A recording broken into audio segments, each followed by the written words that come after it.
This is Lek. You know her by many names and by her many hats.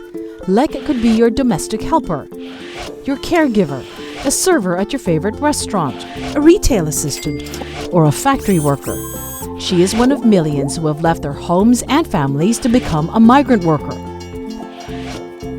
There are currently more than 13 million migrants in ASEAN, and because undocumented migration is common, that number could be much higher.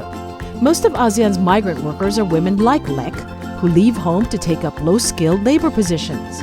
But men also leave home to find work, making their wives the heads of their households. These women end up with a say on how the family income is spent. Unfortunately, low-level jobs expose migrant workers to work-related problems involving unpaid wages, questionable working conditions, and a lack of legal protection. Remittances from workers like Lek don't only help the family, these have also become critical engines of national growth. They even exceed foreign exchange reserves in at least 14 developing countries. In most of ASEAN, remittances also exceed foreign direct investment flows. Inward remittances to the Philippines and Vietnam alone make up almost 11% and 7% of gross domestic product respectively. Lek's paychecks cover food, education, and shelter.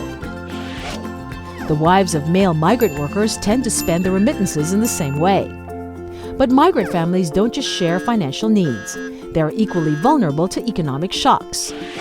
So while Lek and her remittances are critical to national economies, her financial needs as well as the needs of other migrant workers are unmet.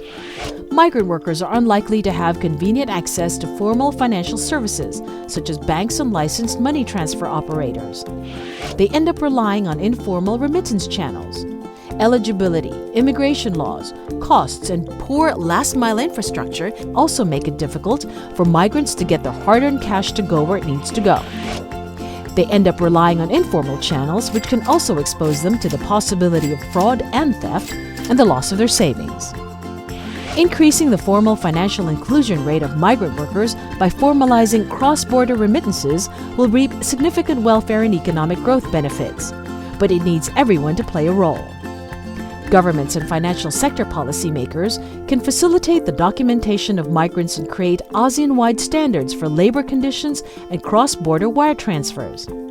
Financial service providers can deliver formal financial services for migrant workers. Development partners and donors can support innovation and build capacity for targeted product development for migrant workers like Lek and their families. Civil society and employers can provide financial education and information about financial service products.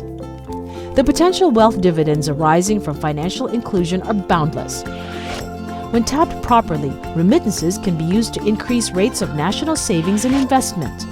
They can increase incomes of people like Lek and her family and reduce national poverty rates while contributing to an alternative source of finance to complement public and private investments on a national level. Connect with us.